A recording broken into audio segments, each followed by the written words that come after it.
శివ అభిని కలిసి అతనితో మెహ్రా ఫ్యామిలీ గురించి డీటెయిల్స్ కనుక్కోమని చెప్పి అక్కడ్నుంచి తన తాతయ్యని చూడటానికి హాస్పిటల్కి వెళ్లాడు.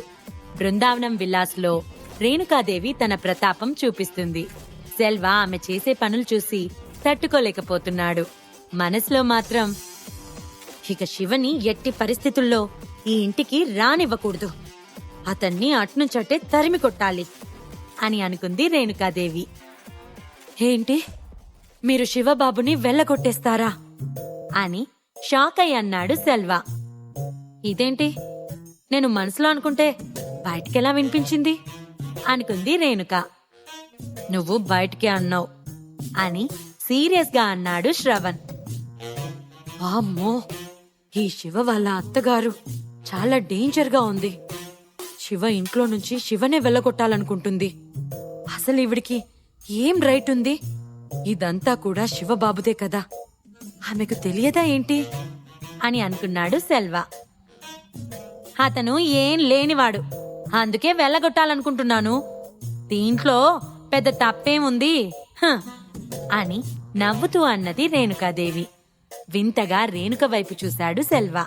అతడి చూపుకి కాస్త జంకిన రేణుక, ఇప్పుడు నా కూతురు ఒక కంపెనీకి vice chairman and board of directors లో పర్మనెంట్ డైరెక్టర్, ఇండియాలోనే ది బెస్ట్ డిజైనర్.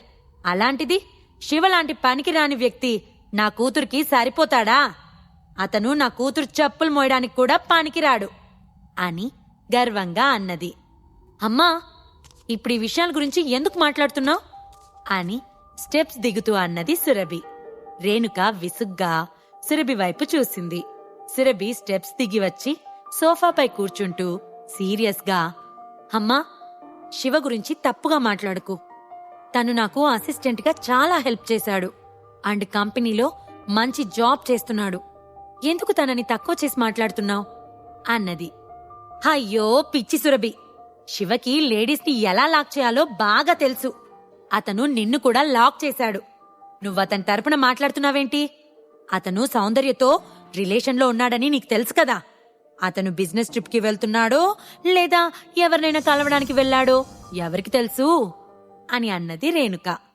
సురభికి ఏం మాట్లాడాలో తెలియక సైలెంట్ గా ఉంది. కూతురు మొహం చిన్నబుచ్చుకోవటంతో, నువ్వు ఈ విషయాల గురించి ఎక్కువగా ఆలోచించకు సురభి, అండ్ నువ్వు బిజినెస్ లో బాగా కష్టపడి వర్క్ చేయి. ఇలాంటి విషయాలు నేను చూసుకుంటాను అని సురభితో అన్న రేణుక సెల్వ వైపు తిరిగి, సెల్వా, నువ్వు ఇంట్లో ఉండాలంటే జెన్యూన్ గా ఉండు, శివ మనిషిగా మాత్రం ఉండకు. నేను మీ అందరికీ చెప్తున్నాను, ఇక ఈ ఇంటి బాధ్యత నాదే. సెల్వా, నువ్వు శివకి ఫోన్ చేసినా, ఇక్కడ విషయాలు శివకి చేరవేసినా నిన్నింట్లోంచి గంటేస్తాను. నీ ముసలితనానికి ఇంత మంచి ఉద్యోగం ఇంకెక్కడా దొరకదు అని అన్నది. నిజానికి రేణుక సెల్వని ఎప్పుడో పనిలో నుంచి తీసేయాలని అనుకుంది. కొత్త హౌస్ కీపర్ కోసం బయట కనుక్కుంది. ఆ ఇంటికి హౌస్ కీపింగ్ రావాలి అంటే కనీసం నెలకి 20,000 ఖర్చవుతుందని తెలిసి ఆ డబ్బులెందుకు ఖర్చు పెట్టాలి అని అనుకుంది. అందుకే ముసలివాడైన సెల్వ శివ మనిషి అని తెలిసినా సెల్వని ఉండనిచ్చింది. ఆమెకి శివ డబ్బులు ఖర్చు పెట్టడానికి మాత్రమే పనికొస్తాడు.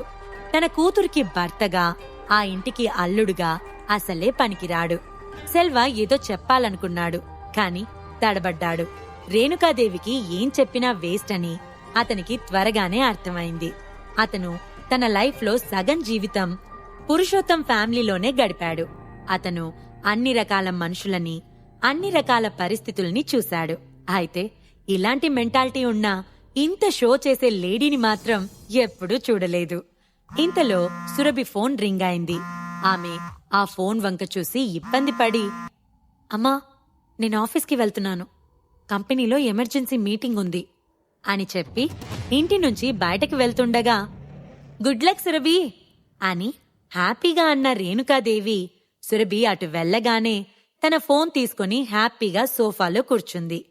ఫస్ట్ తన అన్న తమ్ముళ్ళకి, అక్క చెల్లెళ్ళకి అందరికీ కాల్ చేసి సరదాగా మాట్లాడింది. తామిప్పుడు హైదరాబాద్ సిటీలోని బృందావనం విల్లాస్లో ఉంటున్నామని, ఈసారి వెకేషన్కి ఇక్కడికే తప్పకుండా రావాలని అందరికీ చెప్పింది. అలా 7-8 ఫోన్ కాల్స్ అయ్యాక అప్పుడు హ్యాపీగా కూల్గా కూర్చుంది. ఇన్ఫాక్ట్ ఆమెకి షికా ఫ్యామిలీతో పెళ్లైనప్పటి నుంచి పుట్టింటికి కూడా మొహం చూపించుకోలేకపోయింది. ఇన్ని రోజులకు ఓ మెట్టు పైనుంది. అందుకే తన వాళ్ళందరికీ కాల్ చేసి తన స్టేటస్ ని చెప్తుంది. తర్వాత రేణుకాదేవి రియల్ ఎస్టేట్ ఏజెంట్ కి కాల్ చేసింది. విల్లాలో కొన్ని రూమ్స్ రెంట్ కిస్తామని చెప్పింది. సెల్వ ఆమె చేసే పనులన్నీ నిస్సహాయంగా చూస్తూ ఉన్నాడు. ఈ రేణుకాదేవికి ఇంత డబ్బు పిచ్చేంటి? ఇంట్లో దేవుడి గది ఉంది, ఇంటి మధ్యలో బుద్ధుడి బొమ్ముంది. కనీసం వచ్చిన దగ్గర్నుంచి ఇంతవరకు చేతులెత్తి నమస్కరించలేదు, కాని తెలివి తక్కువ పనులు చేయటంలో మాత్రం ముందుంటుంది అని అనుకున్న సెల్వ ముందు శివకి కాల్ చేసి ఇక్కడ విషయాలన్నీ చెప్పాలి అనుకున్నాడు. అంతలోనే ఇంత చిన్న విషయాన్ని శివకి చెప్పి అతని పనికి ఇబ్బంది కలిగించటం ఎందుకని ఆగిపోయాడు. శివ తిరిగొచ్చాక ఖచ్చితంగా ఈ రేణుక సంగతి చెప్తాడ్లే అని అనుకున్నాడు సెల్వ. 20 మినిట్స్ తర్వాత జ్యోతి టవర్స్ ముందు కార్ దిగింది సురభి. తన చేతిలో బ్రీఫ్ కేస్తో ట్రెండీ సూట్లో లోపలికి నడిచింది. సురభి చాలా స్పీడ్గా బోర్డ్ ఆఫ్ డైరెక్టర్స్ ఆఫీస్కి వచ్చి తన కోసం ప్రత్యేకంగా ఏర్పాటు చేసిన చైర్లో కూర్చుంది.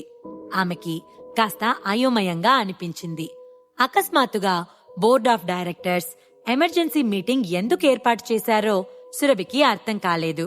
ఇంతలో కంపెనీ లాయర్స్ అలానే బిజినెస్ గ్రూప్ మెంబర్స్ ఆ కాన్ఫరెన్స్ హాల్లోకి వచ్చారు. అనుదీప్ శిఖా, యశ్వంత్ శిఖా మొహాలలో విక్టరీ స్మైల్ కనిపిస్తుంది. వాళ్ళ సీట్లలోకి వాళ్ళు కూర్చున్నారు. వాళ్ళ వెనక వచ్చిన లాయర్స్, బిజినెస్ గ్రూప్స్ మెంబర్స్ మిగిలిన సీట్లలో కూర్చున్నారు. మిస్టర్ అనుదీప్, యశ్వంత్, మీరిద్దరూ ఎమర్జెన్సీ మీటింగ్ ఏర్పాటు చేయడానికి రీజన్ ఏంటో తెలుసుకోవచ్చా అని చైర్మన్ సీట్లో కూర్చొని సీరియస్గా అన్నాడు అనంత్. ఇప్పుడు వాళ్ళకి సరైన ఆన్సర్ ఇవ్వకపోతే అందరికీ చాలా కోపం వచ్చేసేలా ఉంది. మేమంతా చాలా బిజీగా ఉండే టైంలో ఈ మీటింగ్ ఎందుకు పెడుతున్నారో అర్థం కావట్లేదు. ఇష్యూ ఏంటో త్వరగా చెప్తారా లేదా అంటూ ఓ సీనియర్ డైరెక్టర్ అడిగాడు. ముందుగా I'm so sorry all of you. మేం ఎమర్జెన్సీ మీటింగ్ పెట్టి మిమ్మల్ని ఇబ్బంది పెట్టాం. అయితే ఈ మీటింగ్లో చాలా ముఖ్యమైన విషయం అనౌన్స్ చేయాలనుకుంటున్నాను అన్నాడు అనుదీప్. ఏంటా ఎమర్జెన్సీ ఇష్యూ అని అందరూ సరిగా కూర్చొని ఇంట్రెస్టింగ్గా అతని వైపు చూస్తున్నారు.